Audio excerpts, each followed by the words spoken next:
Et bien bonjour à tous et bienvenue pour une toute nouvelle vidéo actualité. Alors aujourd'hui au programme on a un hack qui finit plutôt bien, la SEC qui accuse et pénalise Kim Kardashian, une annonce qui concerne l'exchange FTX et bien plus encore. Alors juste avant de commencer, un petit point sur le marché des crypto-monnaies qui, comme vous le voyez, se porte plutôt pas mal. On a quasiment toutes les crypto-monnaies qui sont au vert, Bitcoin plus 4%, ETH plus 4% également environ. Donc maintenant, plus qu'à espérer que ça dure au moins quelques jours. Et sans plus attendre, on passe directement aux actualités. Après avoir subi un hack de plusieurs millions de dollars, la plateforme TransitSwap a finalement réussi à récupérer 70% des fonds dérobés. Donc pour revenir un peu sur l'incident, le 1er octobre, l'échange décentralisé TransitSwap a en fait annoncé sur son compte Twitter qu'un piratage avait eu lieu. Et après une première estimation de 15 millions de dollars, ce qui reste quand même énorme, au final entre 21 et 23 millions de dollars ont été dérobés par le hacker. Et d'après les équipes de TransitSwap, donc l'incident aurait été causé par un bug dans le code source du protocole, ce qui a donc ensuite permis au hacker en question de siphonner les wallets des clients. Il se trouve que peu de temps après l'événement, ils auront en fait mis la main sur des informations privées qui concernent le hacker, comme son adresse IP, son adresse mail ou encore plusieurs de ses adresses cryptographiques. D'ailleurs, il faut savoir aussi que TransitSwap a reçu l'aide de nombreux experts sur Twitter qui font partie des projets comme PeakShield, Bitrace, Slowmist ou encore TokenSwap.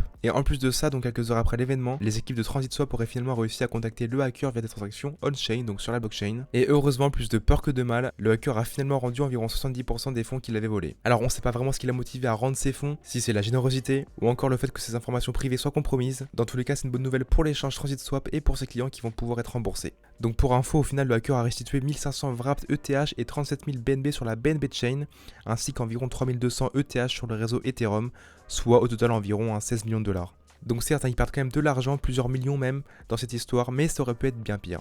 Maintenant, vous l'aurez compris, la prochaine étape pour TransitSwap, ce sera donc de rembourser les clients victimes de ce piratage, ce qui devrait, je l'espère en tout cas, ne pas prendre trop longtemps. La star américaine Kim Kardashian vient d'être accusée par la SEC d'avoir, je cite, illégalement revendiqué une sécurité cryptographique. Donc là, ce à quoi fait référence la SEC remonte à juin 2021 où Kim Kardashian a en fait fait la promotion d'un token sur son compte Instagram. Donc c'était le Ethereum Max sous le symbole IMAX. Et le problème en fait, c'est qu'elle aurait omis de préciser qu'elle avait reçu un paiement de 250 000 dollars pour justement faire la promotion de cette crypto-monnaie. En conséquence, donc Kim Kardashian va devoir payer une amende de 1,6 million de dollars. Et d'après ce qu'on sait, elle va également travailler avec la SEC sur l'enquête en cours qui la concerne. D'ailleurs, il s'avère également que la star ne promouvra aucune crypto ou projet crypto en tout genre pendant 3 ans. Ce qui est assez marrant aussi, c'est qu'après l'annonce de la SEC, le token IMAX a pris en moyenne 95% en moins d'une journée. Et puis après tout, si ça a permis à quelques investisseurs de se faire de l'argent, moi je dis pourquoi pas. Au final, c'est quand même une bonne chose que ce genre de promotion malsaine entre guillemets soit puni, parce que non seulement beaucoup de gens crédules ou mal informés perdent beaucoup d'argent, mais aussi, on va pas se le cacher, ça décrédibilise le secteur des crypto-monnaies qui n'a vraiment pas besoin de ça en ce moment. Ensuite, on a FTX, donc l'un des échanges les plus populaires du monde entier, qui vient tout juste de lister un nouveau contrat à terme perpétuel, le FTX Dollar Spot Index, qui est sous le symbole FTX DXY,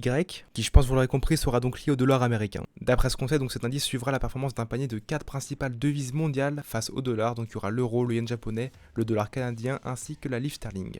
FTX encore une fois qui n'arrête pas de se renouveler, chaque semaine il y a au moins une news qui sort, vraiment ça annonce que du bon pour la suite. Mastercard qui vient de dévoiler CryptoSecure, donc un outil numérique qui permettrait justement aux banques et aux émetteurs de cartes de lutter contre la fraude liée à la cryptographie. Apparemment cette nouvelle solution logicielle utiliserait des algorithmes d'intelligence artificielle avec, je cite, une dépendance aux données on-chain, et en fait d'après ce qu'on sait, elle offrirait une sorte de tableau de bord qui permettrait justement de détecter si une activité est frauduleuse ou non. Et voilà, donc ça sera tout pour cette vidéo actualité. En tout cas j'espère vraiment qu'elle vous aura plu, si c'est le cas n'hésitez pas à lâcher un petit pouce bleu, mettre un commentaire, à vous abonner et activer la cloche des notifications. Et sur ce, je vous dis à bientôt. Tchuss.